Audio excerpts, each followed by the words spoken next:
আগে থেকেই জানা যেত, তাহলে জীবন কেমন হতো? কেন শ্রীকৃষ্ণ, যিনি সব জানতেন, অর্জুনকে তার ভবিষ্যৎ দেখালেন না? আজ আমরা গীতার সেই গভীর সত্য উদ্ঘাটন করব, যা শুধু অর্জুনের নয়, আমাদের জীবন বদলাতে পারে। চলো জানতে শুরু করি। শ্রীকৃষ্ণ সর্বজ্ঞ, তিনি ভবিষ্যৎ জানেন, অতীত জানেন, সব জীবের অন্তরের কথাও জানেন।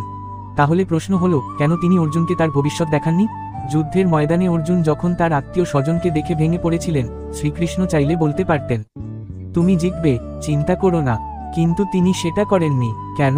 গীতার বিখ্যাত শ্লোক, কর্মণ্যেবাধিকারস্তে মা ফলেষু কদাচন। কারণ গীতার মূল শিক্ষা হলো, কর্ম করো, ফলের চিন্তা করো না। যদি কেউ ভবিষ্যৎ জেনে ফেলে, তবে সে হয়তো চেষ্টা করাও বন্ধ করে দেয়। আর সেই চেষ্টার মধ্যেই তো জীবনের প্রকৃত শিক্ষা লুকিয়ে আছে। শ্রীকৃষ্ণ চাননি অর্জুন ভবিষ্যৎ জেনে কর্মহীন হয়ে পড়ুক। তিনি চেয়েছিলেন, অর্জুন যেন নিজের বিবেক, বুদ্ধি ও আত্মবিশ্বাস দিয়ে সিদ্ধান্ত নেয়। তাই তিনি তাকে ভবিষ্যৎ দেখাননি, বরং এমন জ্ঞান দিলেন, যা অর্জুনকে শক্ত করে তুলল। এই শিক্ষা কেবল অর্জুনের জন্য নয়, এই শিক্ষা আমাদের সবার জন্য। জীবনে অনেক সময় আমরা ভাবি, ভবিষ্যৎ যদি জানতাম, তাহলে ভুল করতাম না। কিন্তু ভবিষ্যৎ জানলে আমরা শেখার সুযোগ হারিয়ে ফেলি। শ্রীকৃষ্ণ আমাদের শেখালেন, ভরসা রাখো, বিশ্বাস রাখো, আর কর্ম করে যাও। ফল আসবেই, কিন্তু কখন, কিভাবে, তা ভাবার দরকার নেই।